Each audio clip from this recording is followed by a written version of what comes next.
Ruling over others is an art, and many philosophers have offered different ways to master it. However, the German philosopher Arthur Schopenhauer suggested a unique approach: playing dumb. You can achieve success and be labeled as an arrogant person, but Schopenhauer's approach is different. He explained how you can become successful and respected anywhere in the world by simply playing dumb. When Schopenhauer was 19 years old, his mother wrote him a letter criticizing his need to always know better than others. She pointed out that his cleverness, however exceptional, was ultimately useless to the world, and that his positive qualities were often overshadowed by his constant urge to master and improve things beyond his control. This letter offers insight into Schopenhauer's struggles with intellectual superiority, which would later shape his philosophical reflections. He believed that pride in one's intellectual ability could elevate an individual to a higher plane of existence, above the masses. However, he also recognized the potential for envy and resentment that such superiority could evoke. Let's see what playing dumb offers us. The art of surprise. One should not openly display all of one's strength, but rather appear slightly weaker, so that when the critical moment arrives, one can reveal their full power to the surprise of the opponent. This strategy has been employed by many great fighters throughout history, the art of surprise, pretending to be weaker than one truly is to mislead opponents, only to act decisively at the right moment and secure victory. As Sun Tzu once said, all warfare is based on deception. Hence, when we are able to attack, we must seem unable. When using our forces, we must appear inactive. Beyond the battlefield, this tactic is evident in our everyday lives, whether in meetings, sports, or lectures, where some individuals exhibit remarkable intelligence. They may not speak often, but they never miss a gathering, and when the crucial moment comes, they make their mark in a way that surprises everyone. They are actually following Mahatma Gandhi's advice: speak only if it improves upon the silence. You're leading them. Wisdom is knowing when to speak and when to listen. There are two types of people in any setting: those who never stop talking and those who quietly listen without saying much. The former often aren't taken seriously unless they are your bosses. Arthur Schopenhauer emphasized the same idea, that wisdom lies in knowing when to speak. You should play dumb, but not be ignorant.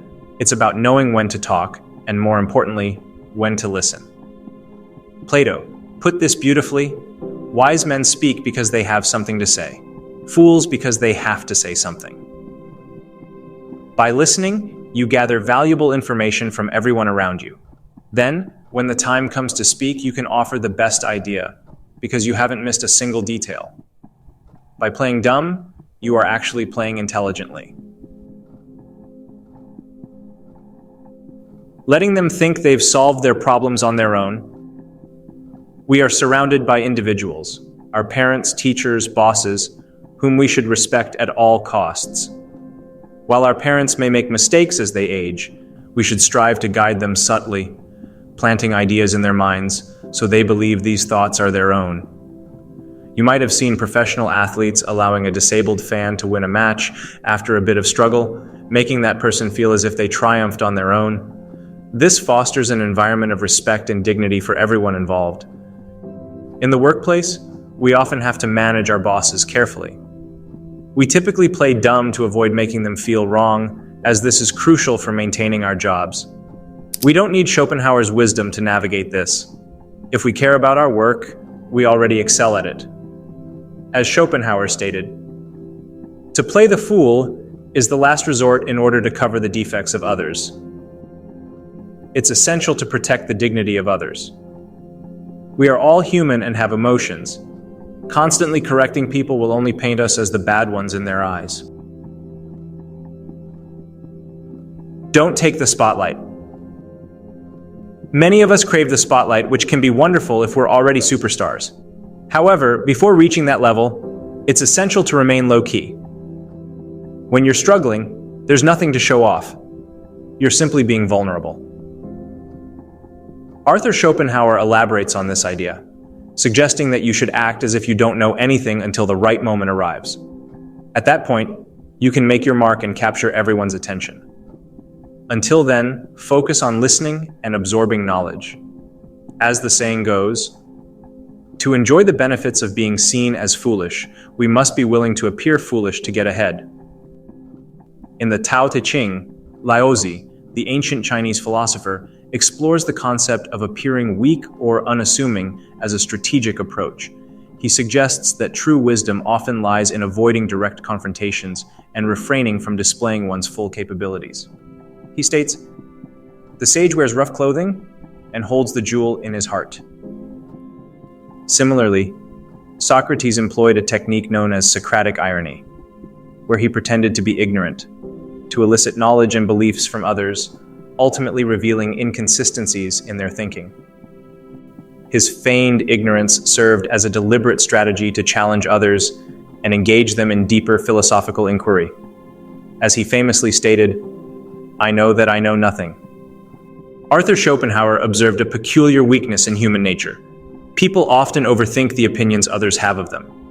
He remarked that, upon reflection, it becomes clear that these opinions, whatever they may be, are not essential to one's happiness. It is a natural tendency for individuals to care excessively about how they are perceived by others.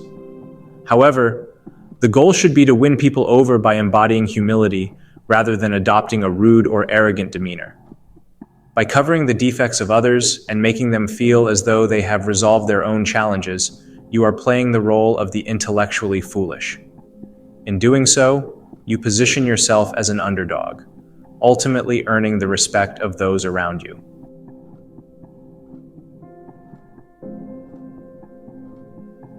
Be kind and compassionate to others, for everyone is fighting their own battles. You may have heard people talk about their colleagues who are nothing but show-offs, those who, after any victory, flaunt their success and rub it in others' faces. Such behavior is rarely admired, and nobody likes people who act this way.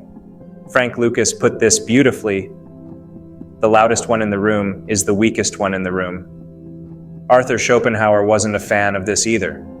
He suggested that one could win people over by playing the fool. If others don't expect you to win, and then you do, responding as if it's not a big deal and simply happened by chance, will make them see you as humble. This humility can be even more impressive than the victory itself. These are my interpretations of Arthur Schopenhauer 5 Ways to Win Anything by Playing Dumb.